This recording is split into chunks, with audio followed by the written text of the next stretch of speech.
Assalamualaikum warahmatullahi taala wabarakatuh. Kita sambung kepada topik yang berikutnya. Ma yatarattabu ala qarabati rada' min ahkam. Ma yatarattabu ala qarabati rada' min ahkamin. Maksudnya apakah kesan yang timbul daripada hubungan kerabat melalui hubungan susuan. Apakah hukum hakam yang timbul daripada kesan daripada hubungan kerabat dan melalui susuan. Okey, yatarattabu ala qarabati nasyi'ati min ar-radha'i hukman isnan. Wa huma hukmun yata'allaku bil hurmati wa hukmun yata'allaku bil hilli. Maksudnya timbul ke atas hubungan kerabat. Hubungan kerabat yang terjadi melalui hubungan susuan itu ada dua hukum. Dua hukum. Wa huma hukmun yata'allaku bil hurmati. Yang pertama hukum yang berkaitan dengan haram. Wa hukmun yata'allaku bil halli, dan hukum yang berkait dengan halal. Jadi ada satu berkaitan dengan haram, ada satu berkaitan dengan halal. Jadi apakah dia itu? Kita akan tengok selepas daripada ini. Okey, amal hurmatu, adapun hukum yang berkaitan dengan haram itu, maka fatata'allaku bil nikah, maka dia berkait dengan bab perkahwinan. فإذا نشأت قرابة الرضاع بين الطرفين كان لهذه القرابة من التأثير على حرمة النكاح مثل ما لقرابة النسب. Jadi apabila timbulnya ataupun wujudnya hubungan kerabat melalui susuan antara dua pihak, baina tarafain, dua pihak, maksudnya antara ibu susu dengan anak susu. Kana li hadhi qarabati, maka hubungan kerabat melalui susuan ini, dia mempunyai kesan ke atas pengharaman nikah. Maksudnya haram bernikah. Misluma, sama seperti apa yang timbul pengharaman nikah dengan sebab hubungan kerabat melalui nasab, melalui kelahiran. Okey, jadi kesannya sama. Hubungan kerabat yang timbul melalui susuan dengan hubungan kerabat yang timbul melalui nasab, kesannya sama, itu haram bernikah. Jadi wa yatafarra'u anha kullu ma yatafarra'u an qarabatin nasabi min al-athari. Maka timbullah ke atas ke atas hubungan kerabat melalui susuan ini segala apa yang timbul daripada hubungan kerabat melalui hubungan nasab. Kesannya sama saja, min al-athar. Athar ni kesan lah. Maksudnya kesan yang, efek yang sama saja melalui bab perkahwinan ni, melalui hubungan yang timbul melalui hubungan nasab ataupun hubungan susuan, sama saja haram berkahwin. Maka sini dia bagi contoh. Fa ummuka wa in alat. Maksudnya ibu kandung engkau sehingga ke atas. Ni melalui hubungan nasab dulu lah ni. Dia cerita melalui hubungan nasab dulu. Maksudnya ibu kandung engkau ke atas. Wa bintuka wa in safalat. Anak perempuan engkau sampai ke bawah, masuk cucu cicit. Wa ukhtuka li abawaika. Li abawaika maksudnya adik-beradik perempuan engkau si ibu sebapa. Au li ahdihima, ataupun adik-beradik perempuan si ibu ataupun sebapa sahaja. Wa ammatuka wa in ba'udat. Dan ibu saudara engkau sehinggalah seterusnya. Ibu saudara. Wa bintul akhi li abawaini, kemudian anak saudara. Maksudnya anak perempuan kepada saudara lelaki kita yang si ibu sebapa. Anak saudara lah kita panggilkan. Au li ahdihima, ataupun adik-beradik kita tu sama ada si ibu ataupun sebapa. Jadi anak mereka itu juga dipanggil anak saudara kan. Kemudian wa bintul ukhtain li abawain. Kemudian adik-beradik perempuan, anak perempuan kepada adik-beradik perempuan si ibu sebapa. Ni anak kakak ke anak adik perempuan kan. Okey. Auli hadihima, ataupun yang si ibu sebapa saja. Tapi ni kira anak saudara lah. Ni lewat anak saudara. Muharramatun alaika bisababi hadil qarabati allati ja'at an tariqin nasabi. Jadi mereka semua sekali ini haram ke atas engkau berkahwin dengan sebab hubungan kerabat yang datang melalui jalan nasab, itu jalan kelahiran, melalui kelahiran. Jadi kita semua dah tahu ni. Maksudnya ibu kandung kita, nenek sampai ke atas moyang, kemudian anak kandung kita sampai ke bawah cucu cicit, kemudian adik-beradik kita lelaki yang perempuan sama ada si ibu ataupun sebapa ataupun si ibu sebapa, haram kita berkahwin semua sekali. Mak saudara sebelah ayah kan, haram semua kahwin. Kan? Mak saudara sebelah ayah, sebelah ibu, semua haram kita berkahwin. Anak saudara kita haram kahwin sama ada daripada adik-beradik kita, si ibu sebapa ataupun sebapa. ataupun si ibu saja haram kita berkahwin. Yang ni adalah yang kita sudah tahu melalui hubungan nasab, hubungan melalui kelahiran. Okey, sekarang ni nak cakap melalui hubungan susuan pula. Dia kata fa in tawalladat hadhihi qarabatu an tariqir radha'i. Dia kata kalau timbul pula hubungan ataupun muncul ataupun wujudnya hubungan kerabat ini melalui jalan radha', jalan susuan. Jalan susuan tarattaba 'alaiha aidan tahrimu, maka timbul juga ke atasnya hukum haram. Duna ayyi farqin bainahuma, tanpa ada sebarang beza antara keduanya. Keduanya ni sama ada melalui jalan nasab ataupun jalan susuan. Hukumnya sama juga. Maksudnya sini hukumnya sama, efeknya sama. Maksudnya hubungan kerabat melalui hubungan susuan dengan hubungan nasab lah sama saja timbul kesan dia. Maka sini dia bagi penjelasan. Bagi contohnya dia kata wa tatafarra'u an qarabatin nasabi hurmatul musaharati kama huwa ma'lum.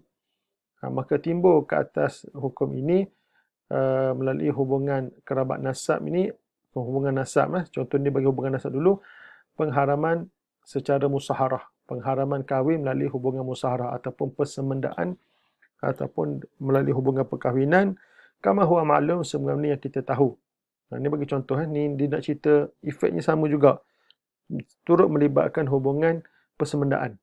Maka dia kata sini fa ummu zaujah nasaban, maka ibu kepada isteri dari segi nasab.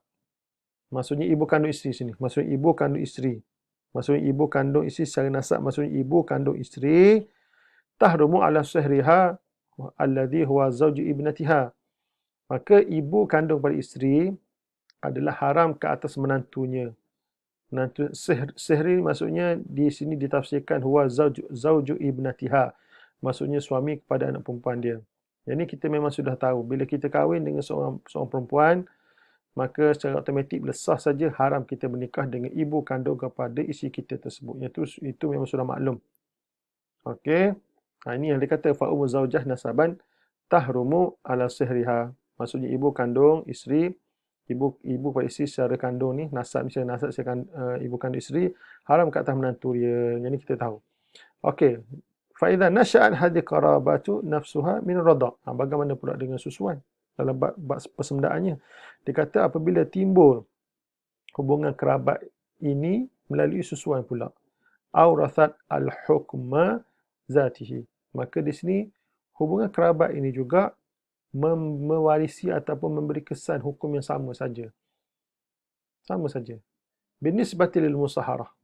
Dia bagi contoh, bagi contoh musaharah, bagi kes persemendaan, ai fa ummu zaujati min radha'in tahrumu ala zauj. Maka ibu kepada isteri daripada susuan haram ke atas suami. Apa maksud dia? Kita nak kaitkan dengan ibu kandung isteri. Yang ni ibu kandung ni, yang ni atas. Yang ni ibu kandung. Yang ni ibu susuan. Contohnya isteri kita ni, dulu masa dia kecil, dia menyusu dengan makcik Minah contohnya. Menyusu dengan makcik Minah cukup syarat lah. Berumur 2 tahun ke bawah dan 5 kali kenyang. Kemudian dia pun besar. Bila besar, kita pun dah sampai masa kita kahwin dengan dia. Maka makcik Kiyah tu yang dikira sebagai ibu susuan kepada isteri kita tersebut, juga haram kita bernikah dengan makcik Kiyah tersebut. Haram kita bernikah dengan apa benda ni, dengan makcik Kiyah tersebut. Sebab dia dikira sebagai ibu isteri. Tapi bukan ibu kandung isteri, tapi ibu susuan isteri. Jadi anda kata isi kita ni, ibu kandung ni masih ada, kita ada 2 mertua lah sini. Satu mertua betul, itu ibu kandung kepada isteri. Satu lagi mertua susu. Itu seorang perempuan yang pernah menyusui isteri kita tersebut. Jadi sebagaimana kita haram bernikah dengan ibu isteri kita, itu mertua kita, itu ibu kandung isteri kita, bila sah saja perkahwinan tersebut, maka begitu juga kita haram bernikah dengan ibu susuan isteri kita. Jadi efek dia kesannya sama. Sebagaimana hubungan nasab memberi kesan kepada hubungan perkahwinan, hubungan susuan juga memberi kesan kepada perkahwinan. Okey. Wa bintuha min radha'in tahrumu alaihi aidan. Maksudnya anak perempuan kepada isteri kita tu, tapi anak perempuan susuan haram juga ke atasnya, haram juga kepada suami. Contohnya kita ni berkahwin dengan seorang janda. Janda ni dia ada anak kandung dia, anak perempuan dia. perempuan dia. Dan dalam masa sama dia juga pernah ada anak susuan dan dia susu budak tersebut cukup syaratnya 2 tahun ke bawah dan juga 5 kali kenyang. Jadi apabila kita tahu bila kita kahwin dengan janda, bila kita telah mensetubuhi janda tersebut, secara automatik haram kita berkahwin dengan anak kandung dia. Yang tu kita tahu kan, dalam bab anak susuan pun sama juga hukum dia.